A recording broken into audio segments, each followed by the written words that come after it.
asambleísta Nivea Vélez de la provincia de Loja, una documentada crítica del manejo del dinero en el IES, y al ingeniero Omar Serrano, integrante del directorio del Banco del IES en representación de los trabajadores. Señores, buenos días.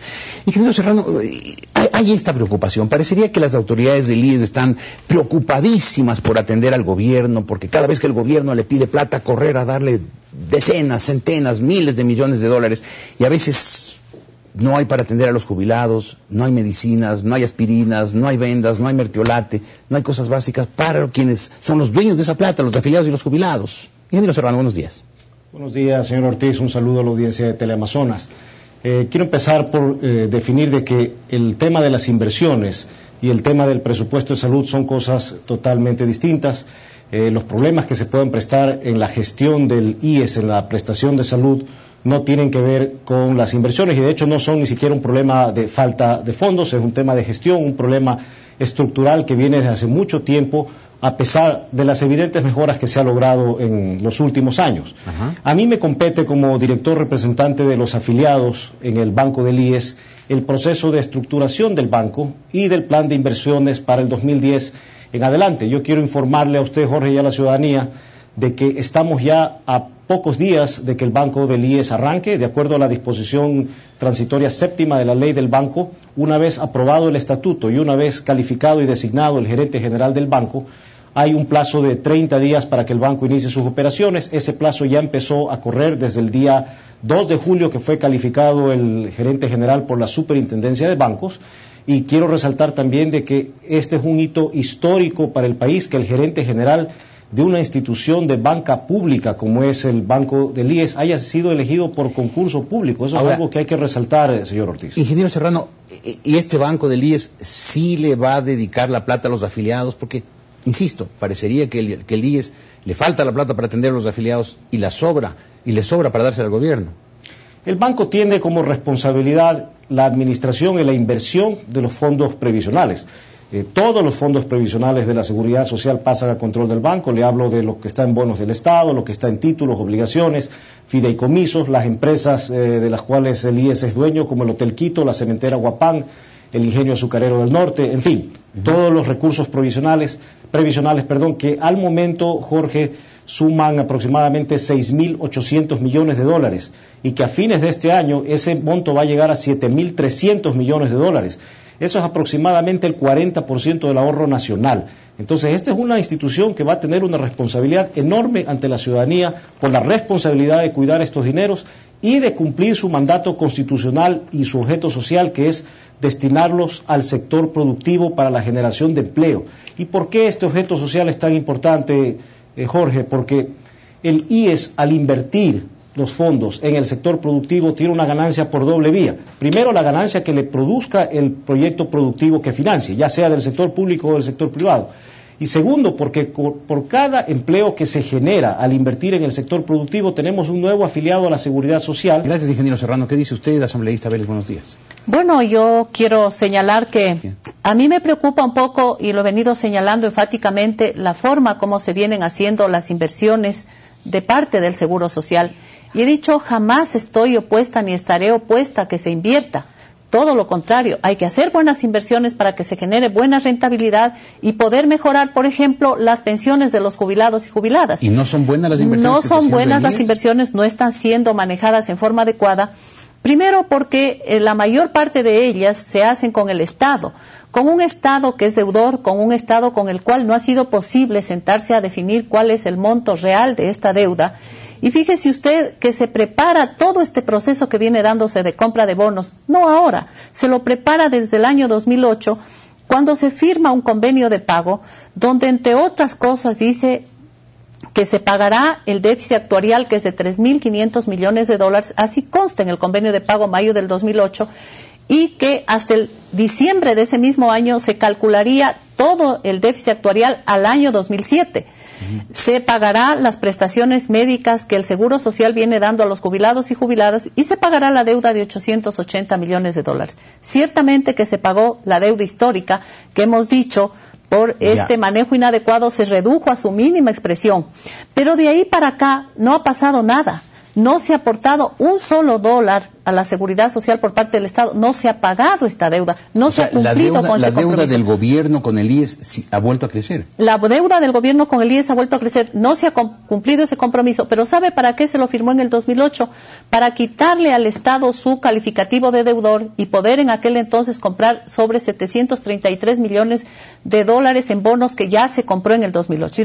Solo nos sirvió el convenio para allanar el camino, pero hubieron otros elementos que hay que tener cuidado y que se establecieron para poder preparar este camino, ¿no es cierto? El camino ya está preparado, vamos a lo de hoy. Esas inversiones que ha hecho el IES en papeles del gobierno, en bonos del Estado, ¿son buenas o son malas? ¿Son rentables, son seguras? Son inadecuadas, porque se hacen con un Estado con el que todavía no se ha definido la deuda. Y entonces yo me pregunto, ¿sería el director o el presidente del directorio del IES, el actual gerente del banco, capaz de seguir haciendo negocios, acuerdos, convenios, entrega de recursos, compra de bonos, con alguien con quien no se ha definido todavía una deuda? Pero ¿sabe para qué no se la define? Para no establecer el monto real de la deuda y no establecer el monto de intereses que hay que pagar por esa deuda. Entonces, eso sí es preocupante. Ocultamos el monto para no establecer los intereses que tienen que ser pagados por mora. Cuando nosotros le escuchamos al al presidente del directorio del IES decir, pero sí que nos deban, es hasta un negocio, porque hay un interés de mora que nos conviene. Pero ¿cuándo se va? No está fijado. Oiga, pero si no está fijada ni siquiera la deuda, el verdadero valor. Primero. Segundo, la otra inversión que a mí me preocupa profundamente y que será motivo de esta denuncia que está preparada aquí, Campo Pañacocha. ¿No es cierto? Ahí se establece un fideicomiso, y yo quiero que ponga atención, ingeniero Serrano que nos está escuchando, se establece un fideicomiso, ¿no es cierto?, para ocultar lo que era en el fondo una transacción, que era un préstamo. No hay tal fideicomiso, porque aparentemente se toma la figura del fideicomiso, pero en el fondo es un préstamo que el IES le otorga al Estado, contraviniendo lo que expresamente dice la ley, que no se pueden hacer préstamos. Se constituye el fideicomiso. En un fideicomiso las dos partes aportan, pero las dos partes tienen que ganar por igual. Aquí lo raro es que siendo un proyecto absolutamente rentable, con una tasa de retorno de 141%, un proyecto excelente, el IES lo que lleva es un 5%. Pero aquí hay algo más grave. Las negociaciones empiezan siendo a un 10%. Octubre, noviembre, diciembre del 2009, se habla de un 10% como interés, porque es un préstamo, tenemos que aceptar que es un préstamo y que viola la ley. Y entonces, fíjese usted que en enero aparecen aprobando esta inversión en Pañacocha a un 5%. Ya. Me preocupa cuándo se cayó. Escuchemos ahora al ingeniero Serrano, que le atendió a usted atentamente, le oyó usted atentamente, ingeniero. Sí, Jorge, yo quiero comentar primero sobre el tema de los bonos. Ajá. Es importante señalar que hay que separar el tema de la inversión en bonos de la deuda que tiene el gobierno con el IES por el tema de pensiones. Efectivamente, ese es un problema válido señalado por la asambleísta Vélez y que preocupa a la ciudadanía, preocupa a los afiliados, a los jubilados, y el gobierno debe mostrar la sensibilidad social que se requiere para solucionar este problema a la brevedad posible. Yo he hablado del tema con la ministra Katiuska King, coordinadora de la política económica, he hablado con Ramiro González y le he expresado esta inquietud, este malestar de los afiliados y de los jubilados para que este problema se solucione a la brevedad posible. Pero no han hecho de ambos funcionarios he escuchado, señor Ortiz, que el problema se va a solucionar en los próximos días, se va a definir el método de pago, el monto y cuáles serán los instrumentos, y obviamente ese es un requisito necesario para que nosotros, los representantes de los afiliados y jubilados en el directorio del Banco del IES, cuando nos toque la decisión de invertir, podamos seguir haciendo inversiones con el sector público en la medida que éstas sean rentables, seguras, y toda la relación gobierno-IES esté en orden, porque eso es lo que espera la ciudadanía, claro,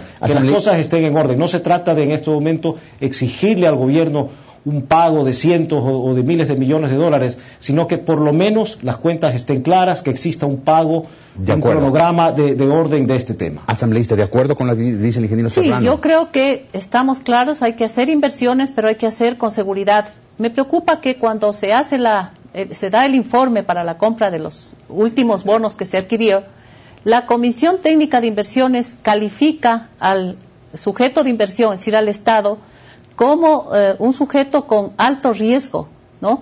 Sin embargo, alto claro, riesgo. Así es. Sin embargo, a renglón seguido dice, pero hay que hacer la inversión. Se dice que es de alto riesgo, pero le da la plata. Así es, entonces, pero le da la plata. Entonces, fíjese usted, esas son las cosas que no entendemos. Esta era la oportunidad histórica para que las autoridades del IES, si cabe el término, forcen un poquito al gobierno a sentarse, a discutir y a establecer. Las autoridades del IES obedecen al gobierno, no le fuerzan a nada. Así es, lamentablemente hemos visto que no nos representan, y yo he dicho, soy una afiliada, quien está representando ahí a los afiliados en ese consejo directivo no nos representa tampoco a las cámaras que he oído cuestionar este tipo de inversiones, de manera que ahí tenemos solo una persona que lleva la voz cantante de todo lo que hay que hacer o dejar de hacer, y eso sí es preocupante. Yo me alegro y estoy satisfecha de la elección que se ha hecho del gerente del Banco del IES, y ahora sí, a través del IES tenemos que canalizar las inversiones, a través del banco, tenemos que canalizar las inversiones, ya no pueden ser manejadas tan a discreción como se las ha manejado ahora.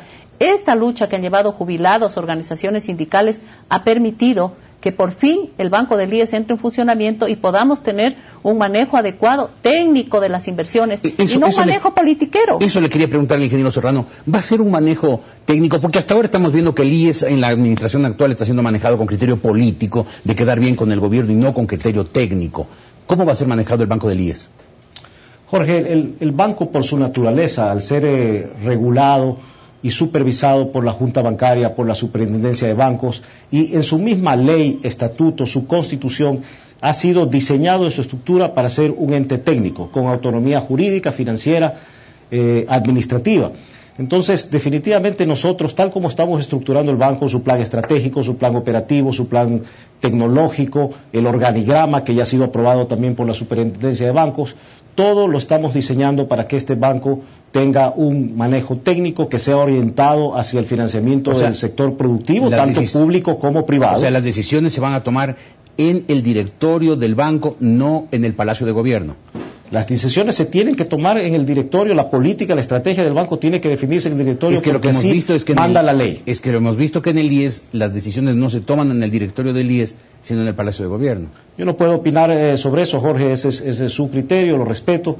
Lo que puedo yo hablar es en términos de mi gestión, de mi actuación como representante de los afiliados en el directorio, y mi gestión será siempre técnica, será siempre respetando los intereses de los afiliados, y yo creo que hasta ahora, de la manera en que hemos venido trabajando con el directorio, puedo decir lo mismo de los otros integrantes, que hemos trabajado en consenso y siempre pensando en estructurar una institución que sea un modelo de banca pública para el país. Tenemos esa responsabilidad histórica por el inmenso monto de fondos que vamos a administrar. Qué bien, me alegro mucho y ojalá lo hagan con todo empeño y lo logren.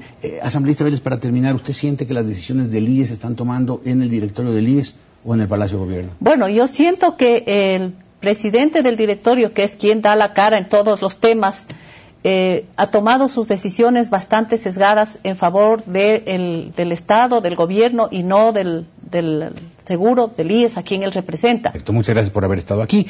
A la asambleísta Nivia Vélez y al ingeniero Oscar Serrano por su presencia esta mañana en los estudios de Teleamazonas.